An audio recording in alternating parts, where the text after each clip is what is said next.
The collision was not a glancing blow, it was a structural termination. On the night of September 25, 1925, the United States submarine S-51 was transiting on the surface, roughly 14 miles east of Block Island. She was 240 feet of narrow, gray steel, running her diesel engines in the darkness. She was a weapon of war designed to be invisible, but on this night, her invisibility became a liability. The merchant steamer City of Rome was approaching through the Atlantic haze. The geometry of the intercept was fatal. The steamer's bow drove into the submarine just forward of the conning tower on the port beam. The blow opened the pressure hull to the sea with a jagged vertical wound, about 2.5 feet wide and roughly 12 feet high, so close to the boat's nerve center that the forward end was mortally breached. There was no time for damage control. There was no time to seal watertight doors or blow ballast tanks. The physics of the breach were absolute. The ocean rushed into the battery compartment and the control room with the force of a freight train. Survivors later reported that the submarine did not simply sink, it fell out from under their feet. In less than 60 seconds, the S-51 vanished from the surface of the Atlantic. She went down so fast it did not feel like a normal sinking, more like the ocean dropped away beneath them, and whatever power and light remained vanished as seawater flooded through the boat. The City of Rome reversed engines and lowered boats, searching the oil-slicked black water. They recovered 3 men alive, 1 officer and 2 sailors, who had been on the bridge and were swept clear as the boat went under. But they were not the only ones who escaped the hull. Several more made it out of the conning tower hatch or leapt from the casing, only to vanish in the darkness and the chop. Of the 33 sailors lost that night, some died in the water, the rest, about 24, were still inside when the hull slipped beneath the surface. The S-51 had taken her crew to the bottom. When the news reached the Navy Department, the initial reaction was a desperate mobilization for rescue. Tugs, destroyers, and the salvage ship USS Falcon converged on the position, and divers were sent down as soon as the sea allowed. Along the deck, they found air leaking from closed hatches, but no answering knocks from within. As the hours passed without a signal, the logic hardened.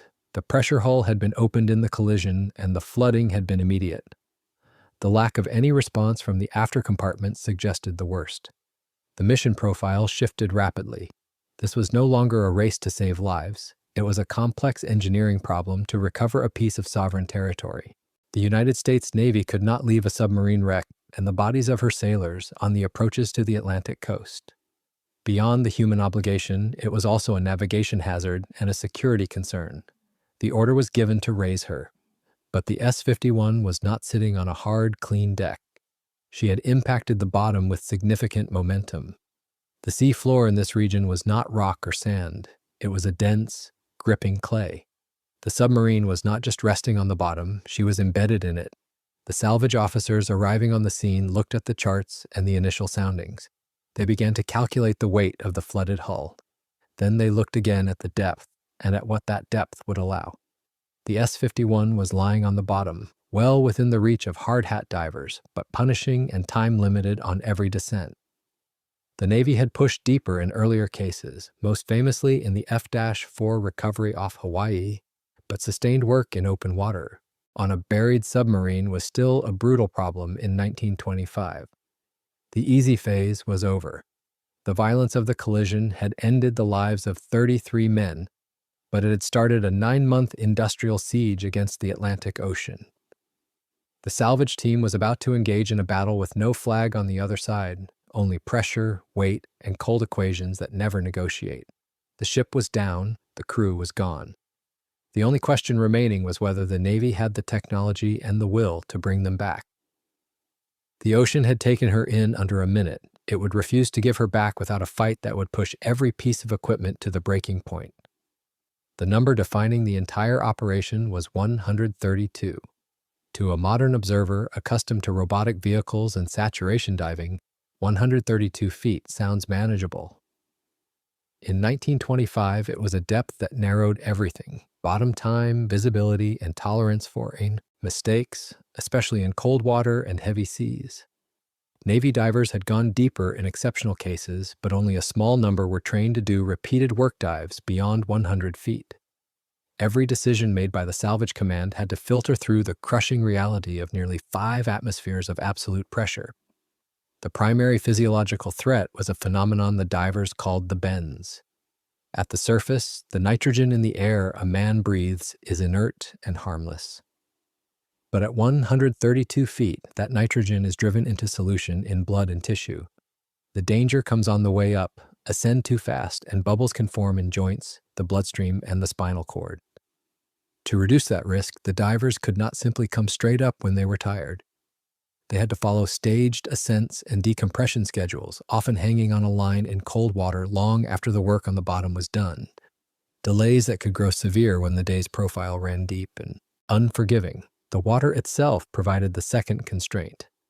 The Atlantic off-Block Island is cold, and as autumn turned to winter, the bottom temperature dropped sharply. The divers were fed air through long rubber hoses from surface pumps, and that system had its own failure mode. Moisture in the supply could condense and freeze in the lines. During the first season on the wreck, divers had to be hauled up when their hoses iced over and airflow collapsed, an invisible emergency in black water. A diver could be working rhythmically one moment and then fighting for breath against a choking, frozen line the next.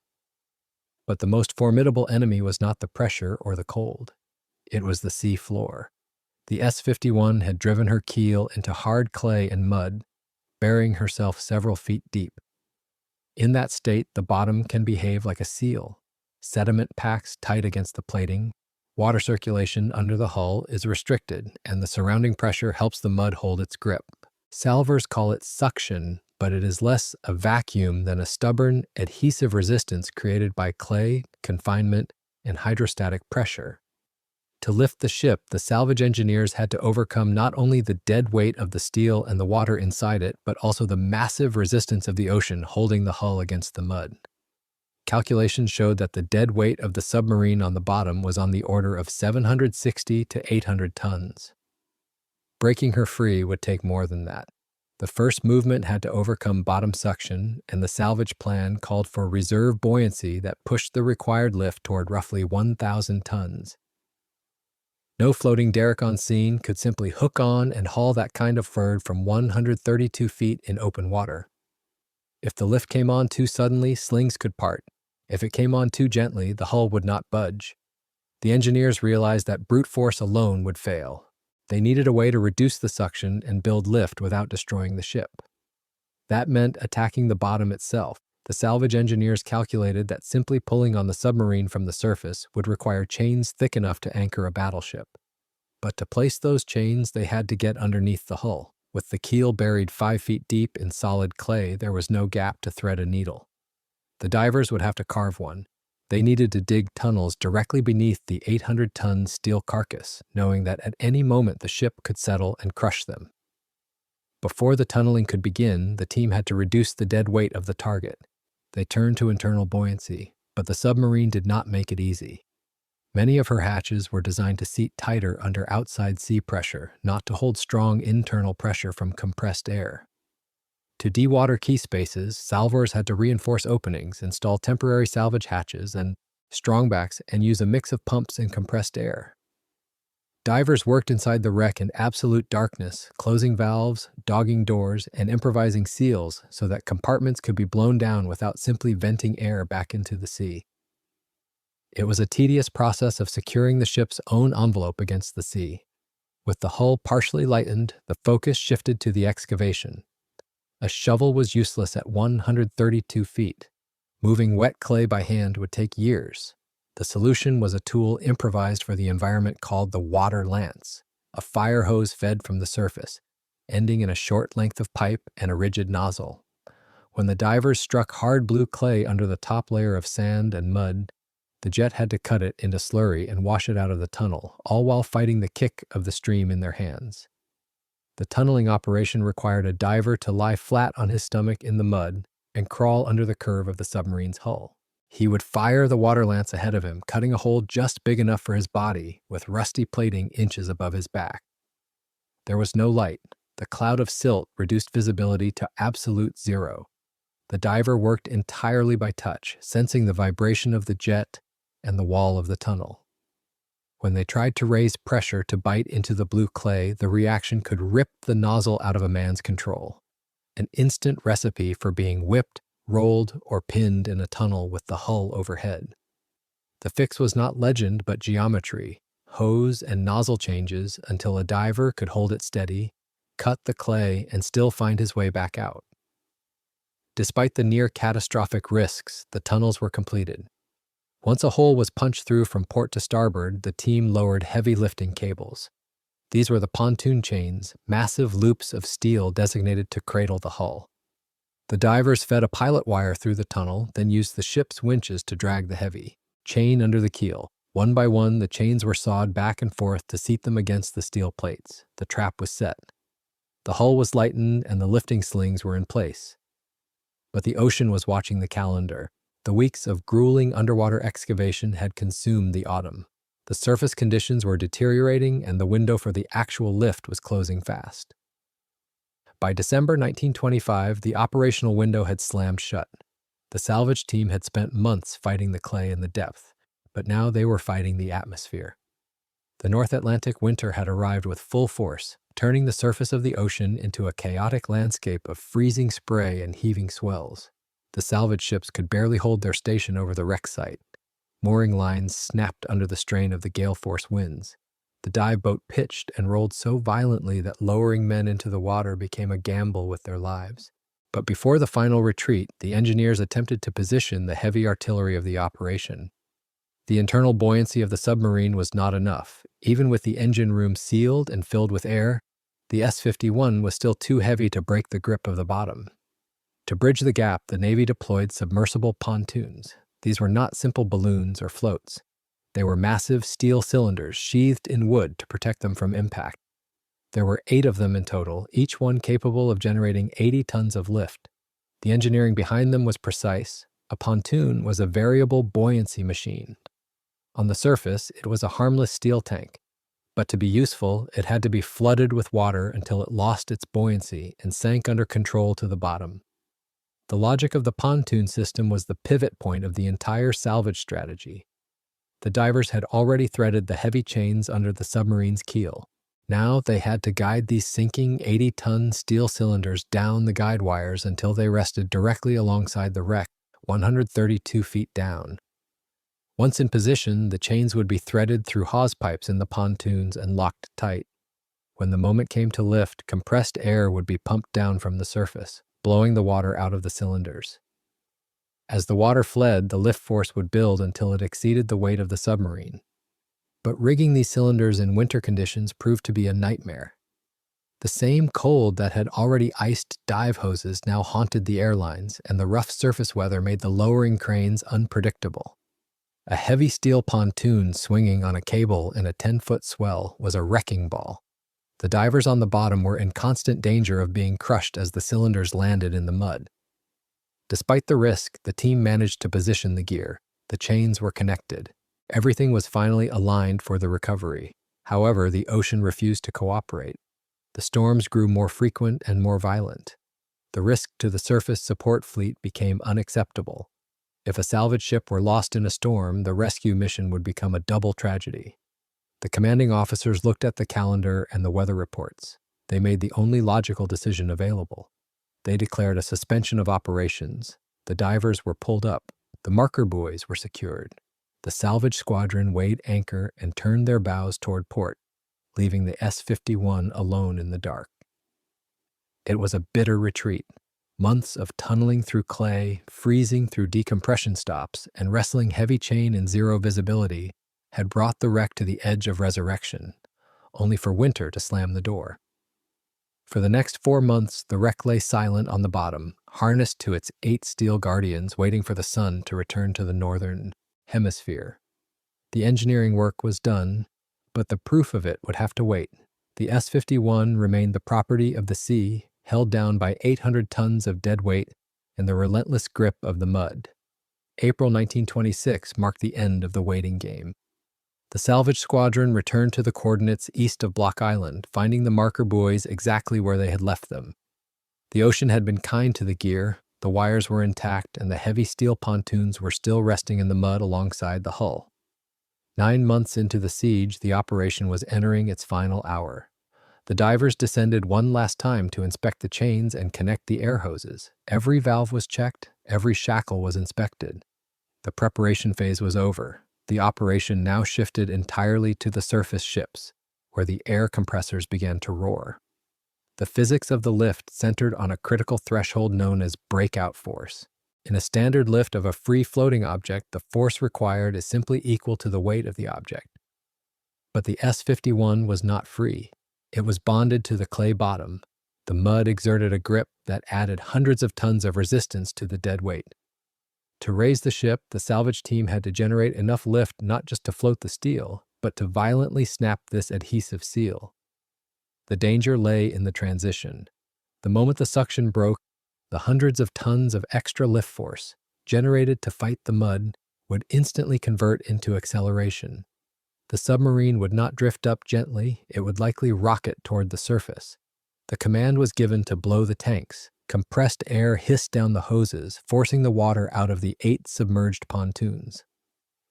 On the surface, the engineers watched the pressure gauges and calculated the buoyancy building 132 feet below. For a long time, nothing happened. The sea remained flat. The gauges climbed, indicating that the pontoons were becoming buoyant, straining against the chains. The total lift force accumulated, passing 500 tons, then 600, then climbing toward the calculated 800 tons required to defeat the mud. The ocean floor held on, the clay refused to release its prize. Then the equilibrium failed.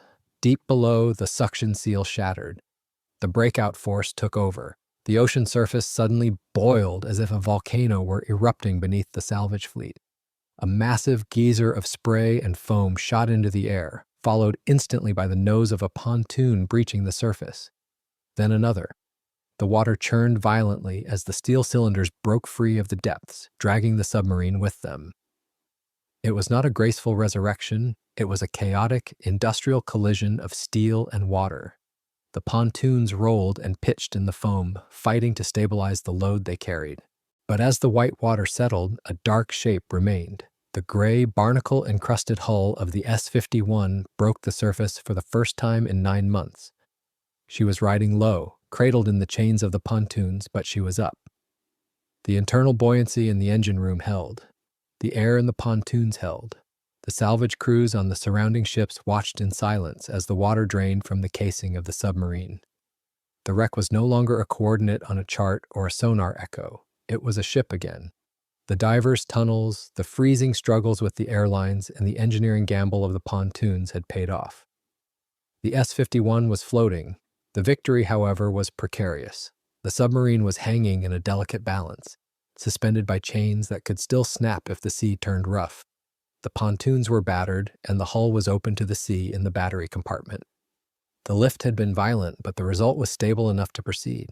The engineers quickly moved to secure the rig, tightening the towing cables and checking the trim. They had defeated the depth and the mud. Now they only had to navigate the ocean surface. The S-51 was ready for her final voyage, not under her own power, but as a testament to the sheer stubbornness of the men who refused to leave her behind. The final phase of the operation was not a salvage mission. It was a funeral procession.